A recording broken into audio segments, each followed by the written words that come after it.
মেকানিজমগুলো কি খালি বললে চলবে না যে আমরা স্বচ্ছভাবে নিরপেক্ষভাবে করব। নিরপেক্ষতা বা স্বচ্ছতা নির্ণয় হবে এটা কিন্তু বোঝা যাচ্ছে না। স্যাটেলাইট মিডিয়া সকল মিডিয়ার মাধ্যমে এটা প্রকাশ হওয়া জরুরি।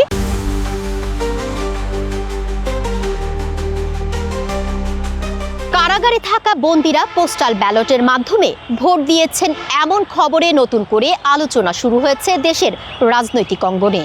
তবে এই ভোট গ্রহণ প্রক্রিয়ার স্বচ্ছতা নিয়ে গুরুতর প্রশ্ন তুলেছেন বিজ্ঞ আইনজীবীরা। তারা বলছেন, কারাগারের ভেতরে বন্দীরা কতটুকু স্বাধীনভাবে ভোট দিতে পেরেছেন সে বিষয়ে স্পষ্ট কিন্তু তথ্য নেই। প্রিয় দর্শক, বাংলা নিউজের বিশেষ আয়োজন মত বিমতে আপনাদের স্বাগত জানাচ্ছি আমি তুলনা আফরিন। এই কারাগারে বন্দীদের ভোট গ্রহণ বিষয়ে বিজ্ঞ আইনজীবীদের কাছ থেকে চলুন শুনে আসি। আগামী 12ই ফেব্রুয়ারি জাতীয় সংসদ নির্বাচন উপলক্ষে আমরা জানতে পারছি যে কারারক্ষীদের মানে কারাবন্দী যারা রয়েছেন তাদের ভোটাধিকার প্রয়োগ করা হয়েছে। ভোটের অধিকার সকলেরই রয়েছে।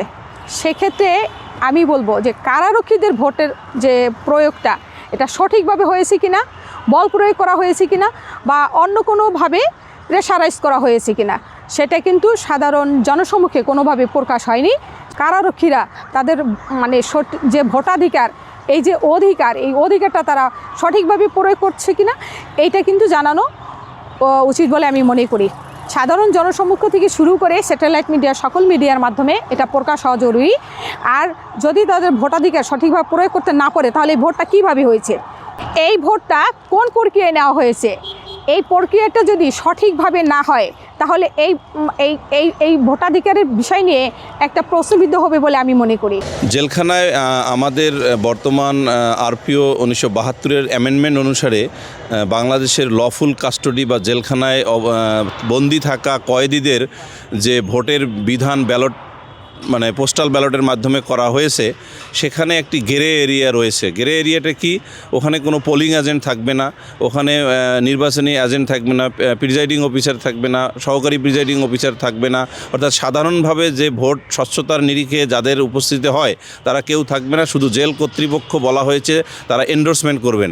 এখন জেল কর্তৃপক্ষ যদি কোনো একটি পার্টির বিশেষ সুবিধায় অথবা সুবিধা দেওয়ার জন্য অথবা বায়াসড হয়ে যদি এন্ডোর্সমেন্ট দিয়ে তাদের ভোটগুলো কাউন্ট করে বা ভোটগুলো পোস্টেড করে দেয়, তাহলে কিভাবে এটার নিরপেক্ষতা বা স্বচ্ছতা নির্ণয় হবে এটা কিন্তু বোঝা যাচ্ছে না।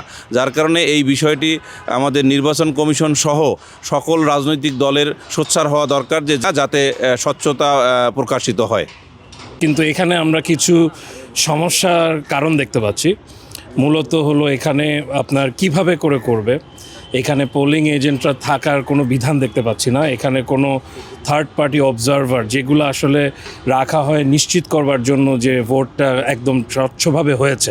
কারণ ভোট তো আসলে খালি হলে হবে না, এটা আসলে স্বচ্ছভাবে হয়েছে, নিরপেক্ষভাবে হয়েছে, এটাই যাতে নিশ্চিত হওয়া যায় সেটাই আসলে সবসময় ইলেকশন কমিশনের টার্গেট থাকে। সেটা আসলে এখানে দেখা যাচ্ছে না। এখন এটা আমি মনে করি যে প্রার্থীরা এবং এরা সবাই মিলে আসলে ইলেকশন কমিশনকে এটা বলা উচিত এবং ইলেকশন কমিশন এটাকে পরিষ্কার করা উচিত যে জেল অথরিটিকে দিয়ে করালেও কিভাবে তারা স্বচ্ছতা এবং নিরপেক্ষতা আসলে বজায় রাখবে, এটার মেকানিজমগুলো কি খালি বললে চলবে না যে আমরা স্বচ্ছভাবে নিরপেক্ষভাবে করবো। এটার মেকানিজমটা আমাদেরকে জানাতে হবে, তাহলেই একমাত্র এটা গ্রহণযোগ্য হবে। আবার আদারওয়াইজ এইটার কারণেই আসলে এই ভোটিংটা বা এই নির্বাচনটা প্রশ্নবিদ্ধ হয়ে যেতে পারে।